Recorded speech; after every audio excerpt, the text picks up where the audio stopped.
How to fix Instagram story music not available. Hi everyone, welcome back to our channel. I am Bimal from the Solution Guy, and in this guide video I will show you the way as to how you can fix if you're not being able to find the Instagram story music option.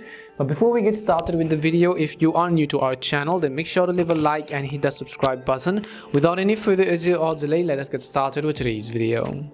Now let's say that you open up the Instagram application. You're trying to upload a story to your profile, and when you want to upload a story, you also want to add a fancy bit of music. In order to add music, you would have to tap on the music sticker icon on the top right corner and select the option called music over here. As you do that, you should be able to see a list of music that you might want to add to your Instagram story. So as you can see, just like this, you should be able to add it very easily. But why is it that you are not being able to add? Well, keep in mind that before this feature was released officially and globally to all areas and all versions of the Instagram application, it wasn't really available to some of the limited regions, and it could be one of the reasons why your region has not been getting the Instagram story update. However, if you see some of the people, your friends and everyone uploading stories with music, then it is most highly probable that they are using a VPN, which is a virtual private network, in order to gain access to Instagram's features, which are only limited and available to some of the countries.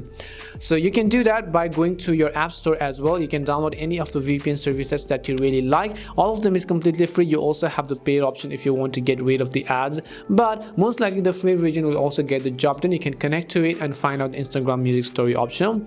Or else, I would just recommend you to update the Instagram app to the latest version, because what updating this is that it is going to give you access to all of the latest features and also going to get rid of all of the bugs and errors that existed in the previous version of the application.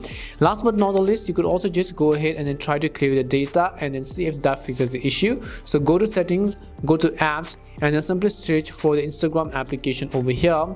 Once you go to Instagram, go to the option called storage and select cache and select data. When you clear all this, keep in mind that you're going to be logged out of your account, and you might need to re-log in back again, but most likely this would definitely help get your job done. If it did help you in either way, then make sure to leave a like and subscribe to the channel. If you have any more questions, worries or doubts, make sure to also leave them down below. Thank you very much for watching till the end, and see you soon in our next video.